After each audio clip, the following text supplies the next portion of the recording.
Welcome to the Boring Podcast. Tonight we'll calmly talk through something that happened, perhaps, or didn't. If this helps you drift off, we've done our job. Feel free to do nothing at all. Yes, welcome. We're here, and you're there, or perhaps somewhere else entirely. It doesn't really matter. Tonight we'll be discussing something quite mundane, something you might encounter in your daily life, or maybe not. It's a topic of little consequence, really. We'll be talking about cardboard boxes, specifically the symbols you sometimes see printed on them. Recycling symbols. Not particularly thrilling, I know. But that's the point. We aim for dullness here. Utter dullness. Cardboard boxes. Ubiquitous, yet unremarkable. They hold things. Sometimes they're big, sometimes they're small. They can be square, rectangular, or even, occasionally, a more unusual shape. But they're just boxes. Made of cardboard. Brown, mostly. We use them, and then, well, what happens next? Often, they get recycled, or at least they should. And that's where these symbols come in, little printed markings. Rather small, really. Easy to overlook. But they tell a story. A very boring story. These symbols, often a triangle formed by arrows, sometimes with a number inside, sometimes with letters. They're meant to tell us something about the cardboard, what it's made of, and how it can be recycled. Not all cardboard is created equal, you see. There are different types, different compositions. Some are easier to recycle than others. And these symbols, these little unassuming markings, they hold the key to understanding this complex, yet ultimately rather uninteresting, world of cardboard recycling. They're often printed in black ink, sometimes a slightly faded black ink. Sometimes they're clear, sometimes they're smudged. Now you might think, why bother with these symbols? It's just cardboard. And you wouldn't be entirely wrong. It is just cardboard after all. But these symbols, they offer a glimpse into a system, a process.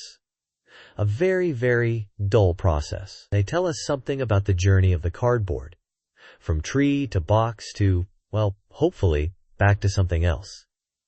It's a cycle of sorts.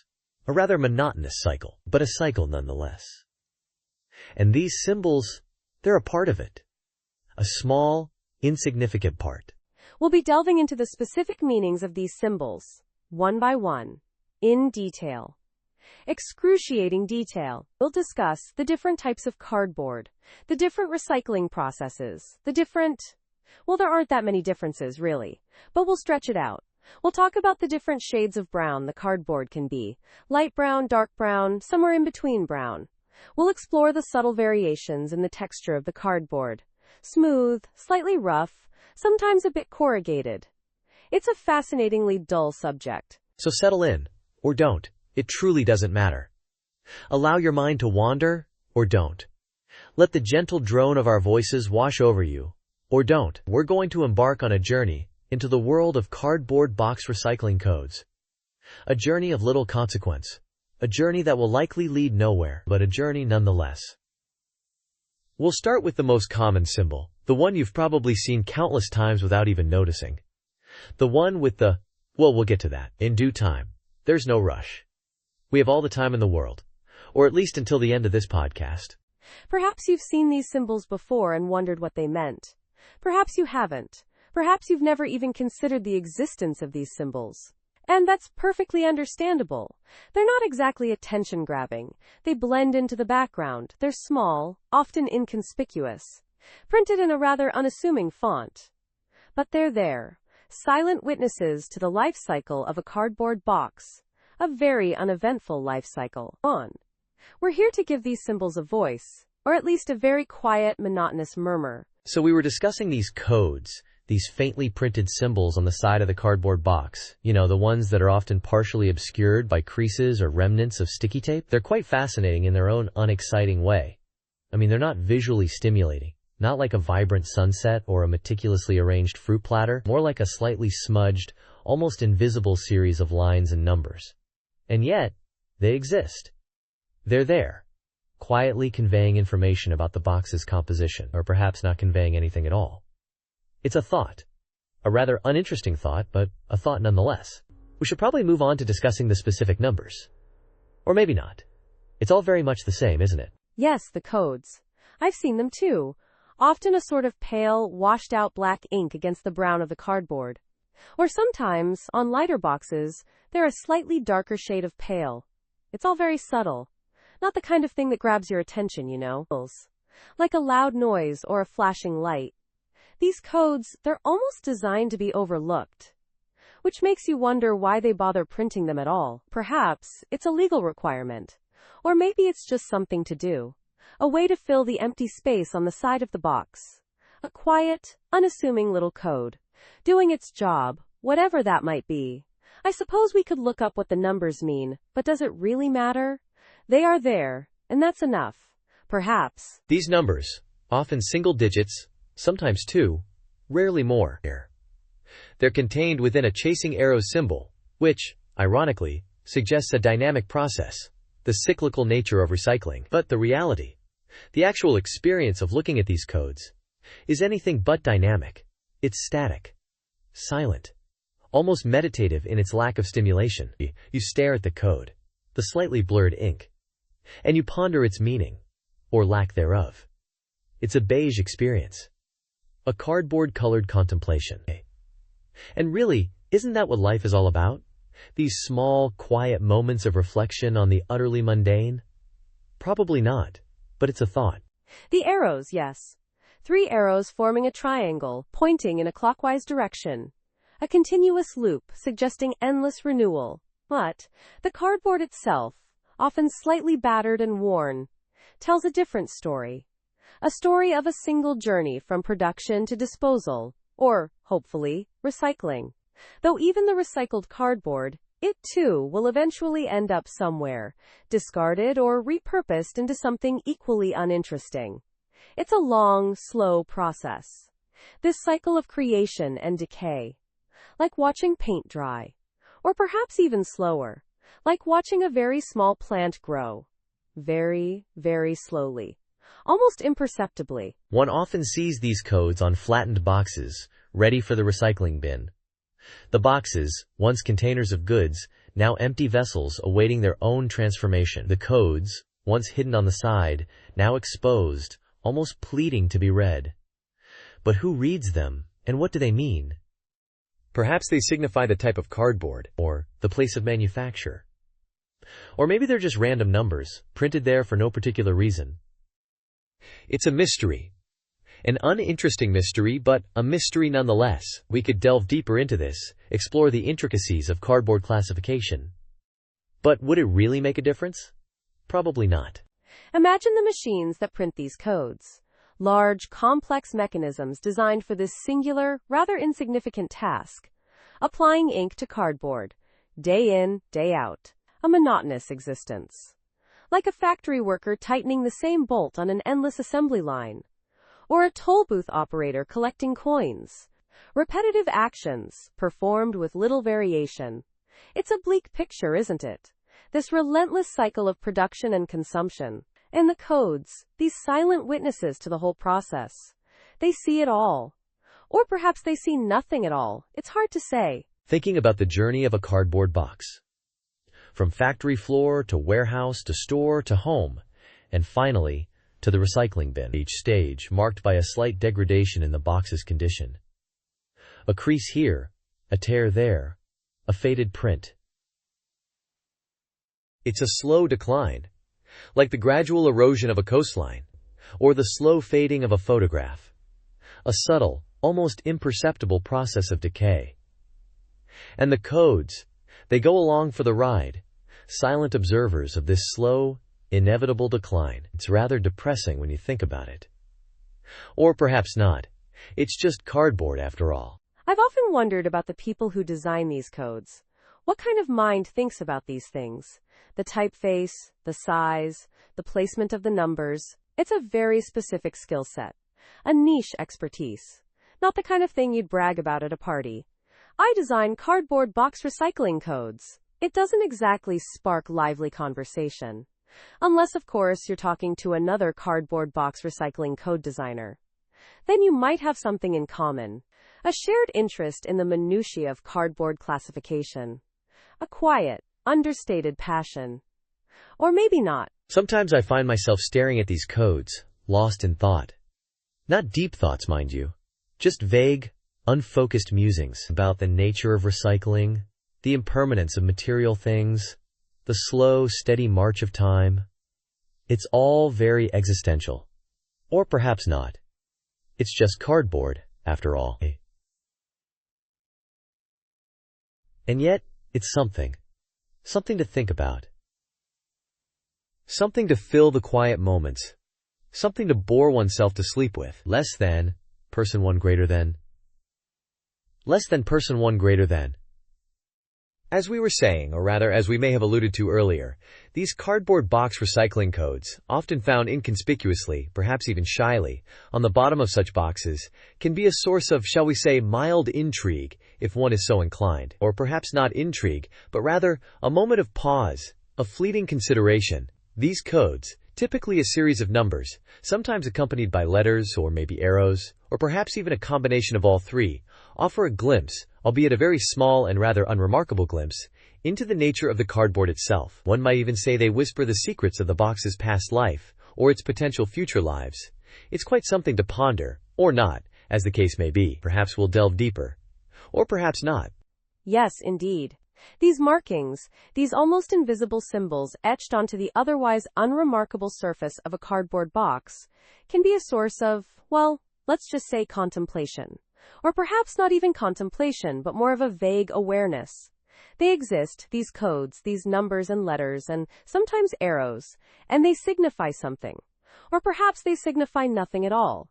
It's a question one might ask oneself, while staring blankly at the bottom of a discarded box. What do they mean? Do they mean anything, or are they just there, existing in a state of quiet, unassuming meaninglessness? It's a thought, isn't it? Or perhaps it isn't. One might find oneself, quite unexpectedly, staring at the bottom of a cardboard box, perhaps a box that once held cereal, or perhaps something else entirely, it hardly matters. And noticing these codes, these markings, one might even feel a slight, almost imperceptible urge to decipher them, to understand their hidden language. Or perhaps not. Perhaps one simply continues to stare, lost in the beige monotony of the corrugated cardboard. It's a possibility. The codes, as we've mentioned, or perhaps merely hinted at, are usually numerical.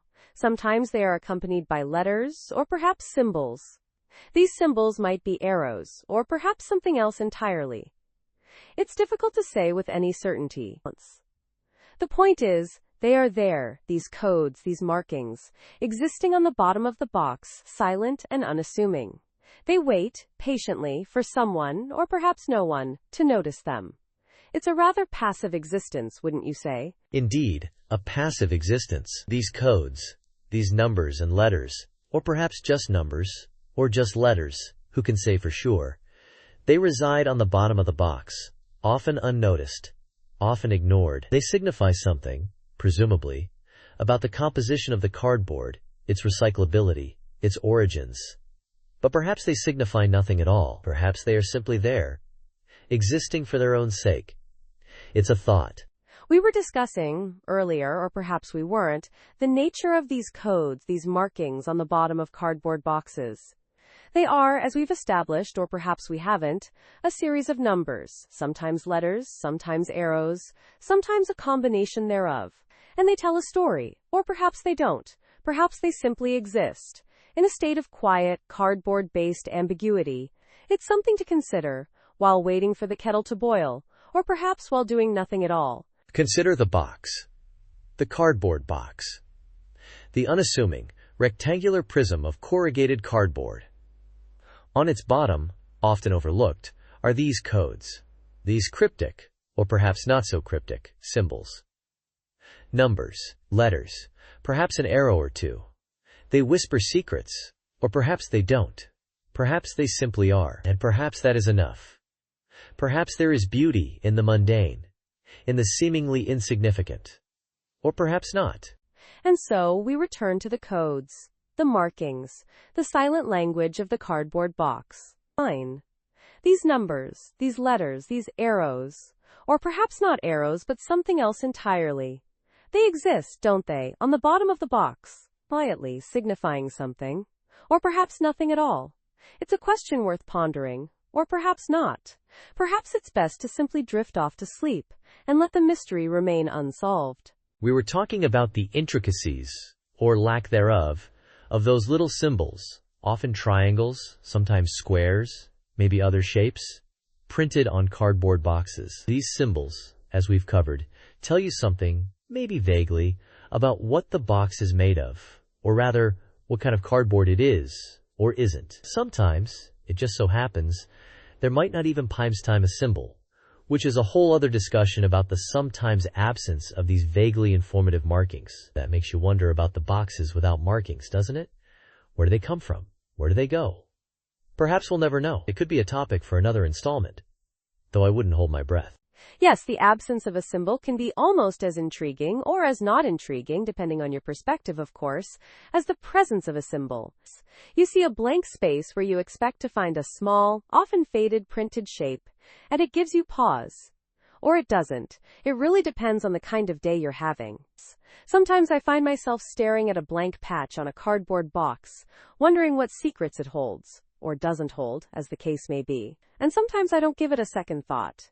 It's all very circumstantial, like the placement of a comma in a particularly long sentence. It can change the whole meaning, or not change it at all. So continuing on with this exploration, or rather, this slow meander through the world of cardboard box recycling codes, we might consider the number inside the shape. Sometimes it's a number, sometimes it's a letter, or a combination thereof.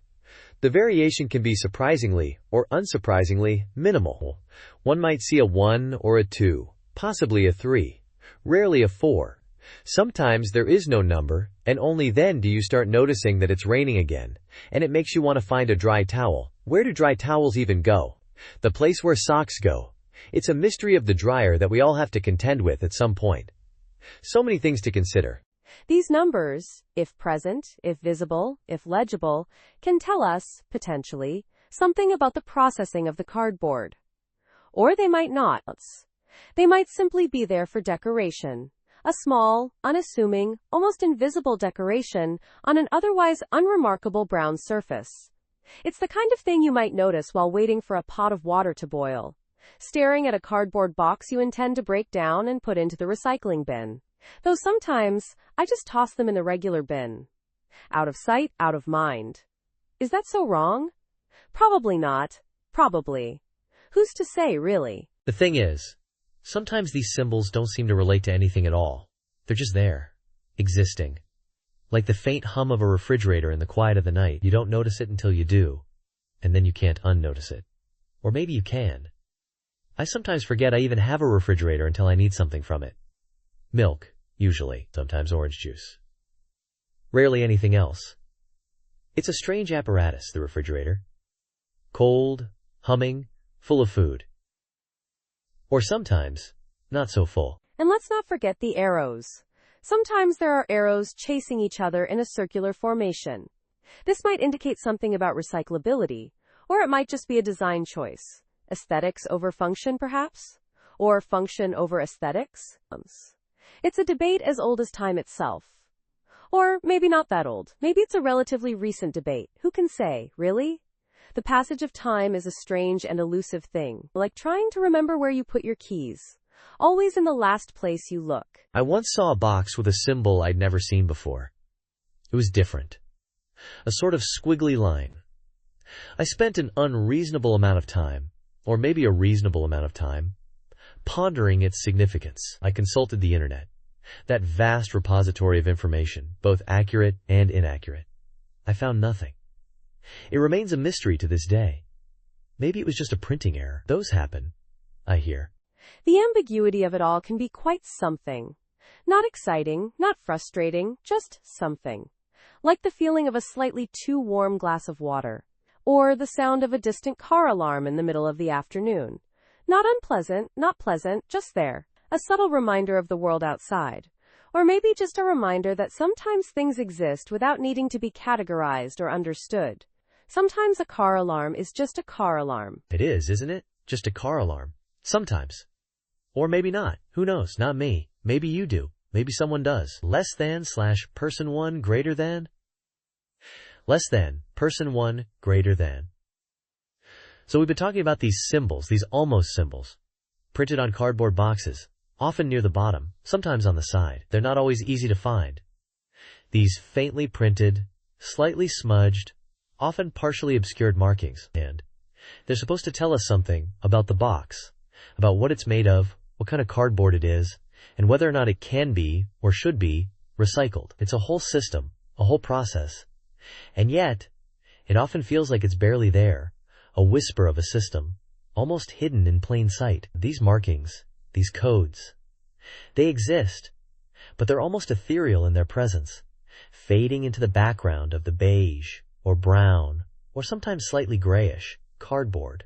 Yes, these codes, these numbers inside a chasing arrow symbol, or sometimes just the number alone, printed in a pale ink, almost the same color as the cardboard itself. It's like a secret code, but a very public secret, one that everyone can see, but almost no one notices. And even if you do notice it, do you understand it? Do you know what it means? Probably not. It's a system designed to be seen but not understood. A system of quiet communication between the box and, well, who knows who. It's the recycling plant, maybe? Or just the void. It's a thought. These barely visible numbers, they're there. But are they really communicating anything? We talked about the number 1, which, if I recall, represents a common type of cardboard. The kind you see everywhere. The kind you might find holding cereal boxes or shoe boxes or countless other everyday items. And we talked about how it's usually recyclable, this number 1 cardboard. But then, is it always recyclable? That's the question. It depends, it seems, on the local regulations, on the specific recycling programs in your area. So even though it's marked with a 1, a symbol of recyclability, it might still end up in the landfill. The journey of a cardboard box. It's a long and winding road, a road that often ends in the dirt, regardless of the number printed on its side. And we discussed the number 2, another common code, another type of cardboard, often used for slightly thicker boxes, the kind you might find holding larger items, perhaps small appliances, or reams of paper. This too is generally recyclable, this number 2 cardboard. But again, there are caveats, there are exceptions. It depends on the specific recycling facilities, their capabilities, their rules and regulations. So even a number 2, a seemingly clear signal for recycling, doesn't guarantee a second life for the cardboard. It might still end up discarded, buried beneath tons of other discarded things. Just another box in the ground. We delved into some of the other less common codes, the numbers 3, 4, 5, and 7, each representing different types of cardboard, different compositions, different manufacturing processes. Some are recyclable, some are not. Some are more easily recycled than others. It's a complex system. A system of subtle variations. A system that often feels more confusing than helpful. These cryptic markings, these almost invisible numbers, they promise information, but they often deliver only ambiguity. A quiet system, almost silent in its complexity. And what about the number 6? We didn't talk much about that one, the somewhat mysterious number 6. It represents a less common type of cardboard, a more specialized material, and it's often not recyclable, this number 6. It's a bit of an outlier, a rogue element in the system, a symbol of the limitations of recycling. Not all cardboard is created equal. Some cardboard is destined for the landfill, regardless of our best intentions. It is what it is. Just another box, in the end. It's all a bit overwhelming, isn't it? This system of codes, these numbers, these symbols. They're supposed to simplify things, to make recycling easier, but they often just add another layer of complexity, another layer of confusion. We look at these markings, these almost invisible whispers on the cardboard, and we try to decipher their meaning. But often, we're left with more questions than answers. Yes, these codes, these quiet symbols, they're almost a metaphor for life itself. Complex, confusing, often leading us down a path of uncertainty. We search for meaning, we try to make sense of it all, but in the end, it's just cardboard, just boxes. And sometimes, that's all it needs to be. We've established that there are these, well, markings. Little symbols, really, printed on cardboard, and sometimes they're not even printed but embossed, raised up a bit. Or indented, pressed in. It depends, I suppose, on the manufacturer and their particular cardboard marking practices. One might think there would be a standard, wouldn't one? but perhaps not. Or perhaps there is and I'm simply unaware. It's entirely possible. These markings, these printed or embossed symbols, they're often tucked away in an inconspicuous location on the box. Sometimes on the bottom, other times on a side. It's a bit of a scavenger hunt, really. A very, very dull scavenger hunt. Yes, the location of these codes, as they're sometimes called, can be quite variable. You find yourself turning the box this way and that, looking for them. And sometimes they're hidden under a flap, so you have to lift the flap to see them. It's almost as though they don't want you to find them. Almost like a secret code. Though not a very interesting secret, admittedly. Just a series of numbers, usually, and sometimes letters alongside some arrows forming a vaguely triangular shape, or sometimes not arrows. And perhaps a square? Is it always a triangle? I seem to recall circles as well, and occasionally squares. Or maybe rectangles. The variations are subtle, so subtle in fact, that they're barely noticeable. These codes, these symbols, they tell a story, supposedly. A story about the box, where it came from, what it's made of, things of that nature. Not particularly exciting things, of course, but facts nonetheless. For instance, one might find a number, say, a 1, inside a chasing arrows symbol. This, I believe, indicates something. Perhaps something to do with the type of cardboard used. Or maybe not. It could indicate something else entirely. There's a whole system, you see, a whole complex system of these codes. A system most people probably don't even think about. One might assume these codes are universally understood. That anyone, anywhere in the world, could pick up a cardboard box, look at the code, and instantly know what it means. But I suspect that's not the case.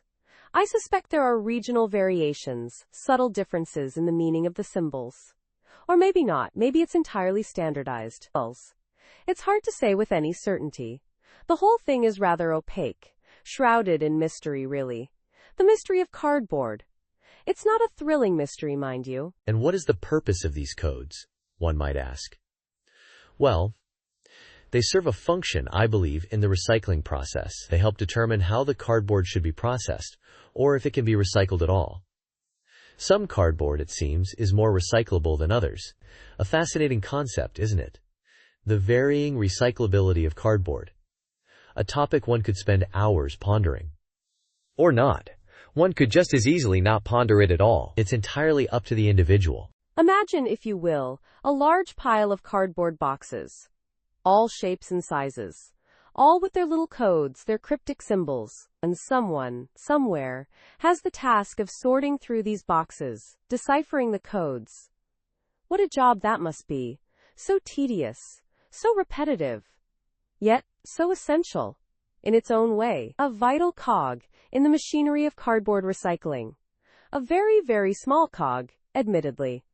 But a cog nonetheless. One might think the process of reading these codes is straightforward. But perhaps it's not. Perhaps there are nuances, subtle details that the untrained eye might miss. Perhaps there are entire training manuals dedicated to the interpretation of these codes. Thick manuals filled with diagrams and charts and explanations. Or maybe not. Maybe it's all quite simple. It's hard to say. The world of cardboard recycling is a complex one. Sometimes the codes are clear, easy to read. Other times, they're faded, smudged, almost illegible. One has to strain one's eyes to make them out. And sometimes they're partially obscured by tape or labels. It can be quite a challenge. A challenge of the most mundane kind, of course. But a challenge nonetheless. A challenge to one's patience, perhaps. We've been talking about these cardboard box recycling codes for a while now, and I'm starting to think, what even is a box? It's just a container, really. A thing to hold other things. Sometimes it's big, sometimes it's small, sometimes it's square, sometimes it's rectangular. Or it could be a different shape altogether, like a cylinder. I once saw a triangular box, very unusual, but still a box, containing something. Probably. I don't actually remember what was in it. It's the containing that matters, I suppose. Or maybe not. I'm not sure anymore. Thinking about containment makes me think about, other things. Like what is contained, and why is it contained, and who decided it should be contained in the first place? These are big questions. Perhaps too big for this late at night. Or perhaps not. Maybe this is the perfect time to ponder such vast concepts. The quiet of the night allows for deep thought, or so they say. I once read that in a book. Or maybe I heard it somewhere. It's hard to remember these things. Especially when you're tired. And thinking about boxes. And what's inside them. And why. Boxes within boxes. Now that's a thought. Like those Russian nesting dolls. One inside the other. Smaller and smaller. What's the smallest box you can imagine, and what would it contain? Perhaps nothing at all. Or perhaps something infinitely small. A single atom, maybe? Or smaller still. It's a dizzying thought. Makes you wonder about the nature of reality. And boxes. And cardboard. And recycling codes. We've come a long way from those codes, haven't we? We have indeed. It's funny how one thought can lead to another. A meandering path through the mind. Like a gentle stroll through a foggy field. You can't see where you're going, but you're not really in a hurry anyway. Just wandering. Thinking. Or not thinking. Just existing. In the fog. With the boxes. And the codes, somewhere in the distance. Fading away. Like a half-remembered dream. Dreams. Now those are interesting. Like boxes, but made of thoughts. Fragile, fleeting things. Hard to grasp. They slip through your fingers like sand. Or water. Or air, was I talking about again? Oh yes, dreams. And boxes. And something else. I can't quite recall. It's gone now. Like a whisper in the wind. Or the faint scent of rain on dry earth. Almost imperceptible. Barely there. These late-night thoughts. They drift and swirl. Like smoke. Or mist. Or dust motes dancing in a sunbeam. You try to catch them, but they're always just out of reach. Ephemeral. Transient. Gone before you can fully grasp them. And yet, they leave a trace. A faint impression.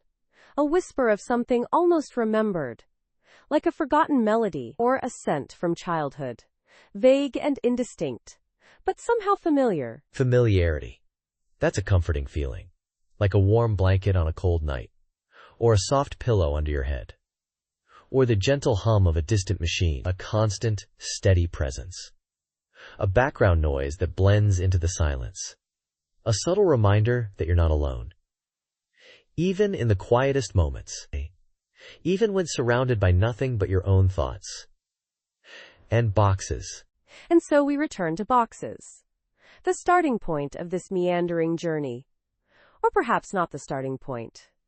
Perhaps just a point along the way, a marker on a path that stretches endlessly in both directions. A path that leads nowhere and everywhere at the same time. A path that is both familiar and strange. Like a half-remembered dream. Or a forgotten melody. Or the faint scent of rain on dry earth. So as we were saying, or perhaps not, these cardboard box recycling codes, they exist. They're printed, sometimes or maybe stamped, faintly, onto the cardboard. Little symbols, often a triangle, but not always. And inside the triangle, a number. Or sometimes, outside the triangle, a number. Or maybe letters, occasionally. It can be quite the puzzle, really. And it makes you wonder, who is this for? Who is actively deciphering these miniature hieroglyphics of the cardboard world? It's a mystery, isn't it? Or maybe it isn't. Maybe it's just there. Like a small, quiet, unassuming mark on a box. A mark that, frankly, I rarely notice. And I suspect you rarely notice it either. Do you? I do, sometimes. Or perhaps I just think I do. It's hard to say for sure. One sees so many boxes, day in, day out. Brown boxes, mostly. Occasionally white. Sometimes, even a beige box makes an appearance. And each one, potentially, with its own unique code. A secret language of the shipping world. A language I don't understand, frankly. Nor do I particularly want to. It's enough, I find, simply to observe these codes. To acknowledge their presence without necessarily engaging with their deeper meaning. To simply let them be, like a small, quiet, unassuming mark on a box. And that's quite enough, isn't it? Or perhaps it isn't. Perhaps it isn't. But perhaps it is. It's a difficult question, really. One that I don't think has a definitive answer. Not really. Because what is the purpose, truly, of these codes? Is it to inform? To guide? To categorize? Or is it simply to exist? To be a small, almost imperceptible detail in the vast tapestry of the everyday? A detail that we might notice. Or might not. A detail that, ultimately, might not matter at all. And that's rather comforting, isn't it? Or maybe it's unsettling. I can't quite decide. I can't decide either. It's a complex issue, this business of cardboard box recycling codes. More complex than it appears on the surface, perhaps.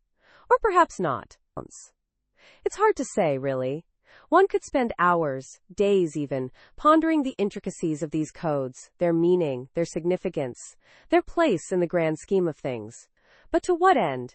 Would we be any wiser? Would we gain any deeper understanding of the universe and our place within it? I doubt it. I very much doubt it. I doubt it too. It's a rabbit hole, isn't it? This whole cardboard box recycling code conundrum. One could easily get lost in the minutiae, the details, the endless variations of triangles and numbers. And for what? A fleeting sense of understanding? A momentary glimpse into the inner workings of the recycling industry? I hardly think it's worth the effort. But then again, what is worth the effort, really? It's a question I often ask myself. And one that I rarely, if ever, find a satisfactory answer to. Indeed. A satisfactory answer is elusive, like a whisper in the wind. Here one moment, gone the next. We grasp at it, try to hold on, but it slips through our fingers like grains of sand. And so we're left with the questions, the uncertainties, the vague sense of something just beyond our reach. And perhaps, just perhaps, that's where the true meaning lies. In the not knowing, the ambiguity, the quiet acceptance of the unresolved. Perhaps that's enough. Perhaps. Or perhaps not. It's hard to say. Truly. We could continue this discussion, this exploration of the enigmatic world of cardboard box recycling codes, ad infinitum. But perhaps it's best to leave it here, for now. To let the questions linger, unanswered, in the quiet stillness of the night. To let the mystery be. For sometimes, the most interesting things are those that remain just slightly out of focus, just beyond our grasp. Yes, perhaps that's true. The blurry edges, the unanswered questions, the things left unsaid. Perhaps that's where the true beauty lies. Or perhaps not. Late. And I'm feeling rather tired. Perhaps we should continue this another time. Or perhaps not. Thank you for joining us. Let go of the day and drift softly into rest. There's nothing more to do. Nothing more to think about. Just this moment. Just your breath. Just peace. Sleep well. Good night and sweet dreams.